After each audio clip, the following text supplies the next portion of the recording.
Bonjour à tous, bienvenue dans le débrief de cette rencontre entre Lille et Saint-Etienne. Une rencontre qui s'est terminée sur un match nul 0-0 entre les deux équipes. Les Stéphanois qui n'ont pas réussi à trouver les chemins défilés, mais les Lillois ne l'ont pas réussi non plus. Les Verts qui restent donc sur 2 clean sheets consécutifs. On le savait, je l'avais dit dans l'avant-match, les Lillois qui restaient également sur 4 matchs consécutifs en Ligue 1 sans encaisser le moindre but. C'est donc un 5e match où ils n'ont pas pris de but. Benjamin André était absent au milieu de terrain. Cette nouvelle a été annoncée dans les dernières heures, malade ce matin. Il n'a pas pu disputer cette rencontre. Ensuite, Renato Sanchez s'est blessé. Donc ça nous a bien aidé également à prendre le dessus sur cette équipe lilloise qui semblait déjà avoir la tête ailleurs, certainement la tête au match de Ligue des Champions qui les attend ce mercredi contre Chelsea. Donc je vous propose de revenir sur ce match, de faire ce débrief sans plus attendre. C'est parti!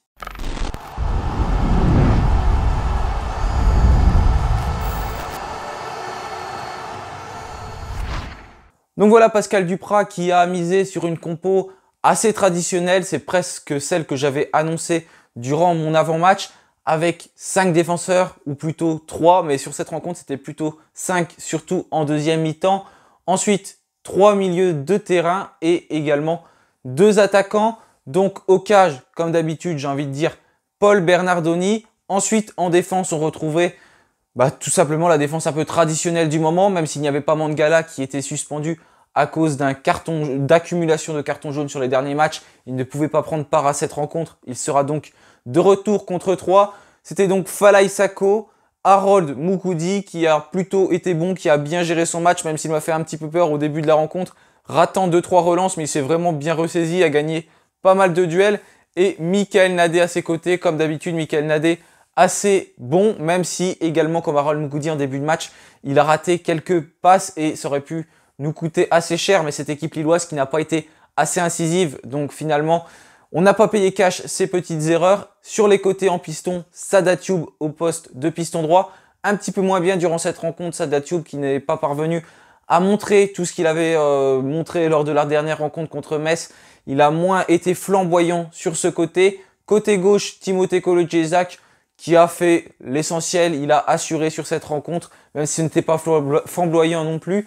Et ensuite, en attaque, on retrouvait Riyad Boudbouz, Nordin et Bouanga. Et j'ai oublié de préciser les deux milieux de terrain plus défensifs, à savoir Mady Camara. Pour moi, clairement, l'homme du match. Il a vraiment survolé cette rencontre. Très très bon dans la récupération de ballon. Même offensivement, il a quand même tiré 1 ou 2 fois au but, Mady Camara. Franchement, il revient très bien en 2022, ça fait plaisir. On retrouve un petit peu le Mady Camara de la saison passée. Et à ses côtés, il avait fait une très belle rentrée contre Metz. Il a été préféré à Seydou Youssouf, Lucas Grona qui a également fait un très gros match. L'élément qui était le meilleur côté stéphanois, c'est clairement ce milieu de terrain durant cette rencontre qui a vraiment récupéré beaucoup de ballons et on a gagné tout simplement cette bataille du milieu de terrain la plupart du temps face au LOSC, ce qui les a empêchés de se projeter concrètement vers l'avant, mais avec la blessure de Renato Sanchez, ça nous a aussi bien aidé, lui qui fait souvent la transition entre la défense et l'attaque. Donc si on revient un petit peu sur le débrief de cette rencontre, c'est les Lillois premièrement qui ont plutôt mis les pieds sur le ballon, mais qui n'ont pas été vraiment très dangereux. Les Stéphanois toujours bien en place avec cette défense à 5 ou à 3, mais on était plus dans une défense plus basse aujourd'hui avec 5 défenseurs, Sada Thioub et Timothée Kolodziejczak qui ont plus défendu que d'habitude. C'est pour ça également qu'on l'a moins vu vers l'avant, Sada Thioub. Ensuite au milieu de terrain, Mady Camara et Lucas Grona qui étaient également très bien en place avec un Lucas Grona qui était un petit peu plus défensif que Mady Camara qui pouvait donc plus se projeter vers l'avant. Et Nordin, Bouanga et également Riyad Boudbouz qui étaient plus les joueurs offensifs. Mais cette équipe, voilà, elle a bien tenu pendant que cette équipe lilloise dominait. Et petit à petit, les Verts ont réussi à prendre le ballon en main. Ils ont mis le pied sur le ballon et ils se sont ensuite créés plus d'occasions, même s'il n'y a pas eu de tir, mais les Stéphanois qui étaient plus incisifs et qui faisaient courir les Lillois après le ballon, qui se trouvaient très bien dans les petits espaces. Et dès la perte de balle, les Verts qui allaient tout de suite presser cette équipe de Lille et ont récupéré beaucoup de ballons, des ballons qui étaient récupérés haut. Et ce pressing, il était initié par tout le monde se mettait à la tâche. C'est ce qui nous manquait plus il y a quelques mois. Mais là, vraiment, tous les joueurs pressés, les Verts qui récupéraient donc le ballon très haut. Et c'était vraiment initié dès les attaquants. Et c'était ensuite bien complété par le milieu de terrain. Donc, Conclusion, la défense n'a pas eu grand chose à faire durant la première mi-temps, même s'il y a eu une ou deux occasions, notamment ce tir sur le poteau. Je crois que c'était de la part de Gudmundsson qui a trouvé le poteau, mais il me semble qu'avant, Jonathan Bamba, il prend le ballon et il est hors jeu. Et ensuite, voilà, l'action qui est dangereuse. En tout cas, les Verts qui ont plutôt bien été en place. La première mi-temps, on va pas se cacher, elle n'a pas été vraiment flamboyante, mais pour les Verts, je trouve qu'elle a été pas mal parce qu'on était à Lille, chez le champion de France en titre, je le rappelle quand même. C'était pas à nous de faire le jeu. Le match nul, c'était clairement une bonne option. On a des matchs qui nous attendent contre Troyes notamment, qui sont très importants. Aller chercher un match nul à Lille, clairement pour Saint-Etienne, c'est un très bon résultat. Donc les Verts qui ont bien tenu durant cette première mi-temps. Et au final, on revient au vestiaire avec un score 2-0-0. Sur cette première mi-temps, ce qui a manqué un petit peu, j'ai trouvé, voilà, c'était l'attaque. On a eu du mal, notamment Arnaud Nordin qui montre une nouvelle fois que c'est compliqué pour lui quand il débute la rencontre. Il a touché très peu de ballons, très peu d'occasions. Mais en tout cas, cette rencontre qui était vraiment très très fermée. En deuxième mi-temps, les Verts qui sont rentrés également avec de bonnes intentions. Mais on n'a pas réussi forcément à mettre en danger cette équipe lilloise. Il y a eu quelques frappes avec notamment Mady Camara. On va ensuite avoir l'entrée de Wabi Kazri qui va remplacer au bout de la 60e minute Arnaud Nordin qui, comme je l'avais dit, était un petit peu plus en difficulté. Et Wabi Kazri qui va montrer sa générosité, lui qui n'a pas pu débuter d'entrée de jeu puisqu'il était touché au niveau de la cheville depuis plusieurs matchs maintenant. Donc Wabi Kazri, c'est compliqué pour lui, on ne peut pas le mettre d'entrée de jeu. Je pense que Pascal Duprat veut le conserver surtout pour le match contre Troyes qui sera très très important. Donc il sera peut-être titulaire lors de cette rencontre, enfin je l'espère. Donc voilà, Wabi Kazri qui a apporté pas mal de danger dans cette surface lilloise, même si les Verts ont ensuite pas mal reculé avec les entrées notamment ensuite de Bakary Sako qui va remplacer Riyad Boudbouz. Riyad Boudbouz qui était bon en première mi-temps et ensuite en deuxième mi-temps, je trouvais comme d'habitude qu'il reprenait un peu ses mauvaises habitudes et qui tricotait un petit peu trop avec le ballon et finalement des fois, il y avait plutôt des pertes de balles où il se projetait pas assez vite vers l'avant. La deuxième mi-temps de Riyad Boudbouz, en tout cas jusqu'à sa sortie, je trouve qu'elle n'a pas été très très bonne. La première mi-temps, un petit peu meilleure, mais il s'est un peu éteint. Peut-être que aussi sa sortie vient de là. Donc Bakary Sako qui va le remplacer et les Stéphanois qui vont plutôt passer dans un dispositif plus défensif avec un 5-4-1. Et dans ce 5-4-1, c'est Denis Bouanga qui est en pointe. Donc là, c'est plus compliqué pour les Verts. C'est Lille qui prend l'ascendant par rapport à l'AS Saint-Etienne. Et ensuite, voilà, on voit qu'on a du mal. Des fois, c'est Wabi Kazri qui essaye de se projeter vers l'avant, mais on est contre 5 défenseurs lillois ou Denis Bouanga.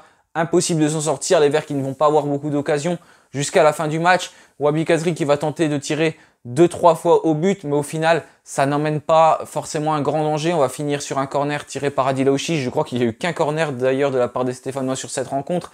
Et il n'a pas été dangereux non plus. Les Stéphanois qui, on le voyait, se contentaient clairement du match nul. Et ils ont raison puisque c'est un bon résultat. Et donc voilà, on ramène un match nul de Lille. Je pense que c'est une bonne chose pour le maintien. Les Lillois qui étaient déjà tournés vers ce match de Ligue des Champions contre Chelsea qui les attend ce mercredi et qui n'ont donc pas mis une vraie intensité pour aller inquiéter cette équipe stéphanoise. C'était à eux de faire le jeu à domicile.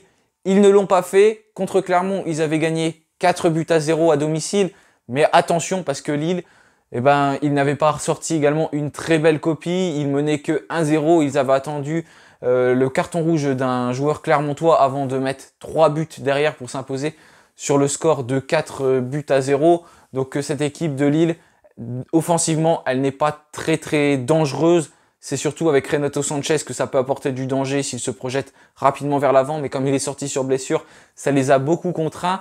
Et c'est surtout défensivement, voilà, avec pas mal de matchs où ils n'ont pas encaissé de but, mis à part contre Chelsea, où ils en ont encaissé. Mais en tout cas, voilà, un bon point pris de la part des Stéphanois. Il va falloir aller chercher maintenant cette victoire contre Troyes, puisqu'elle va être importante pour le maintien. C'est nos concurrents directs. On a déjà réussi à battre Clermont.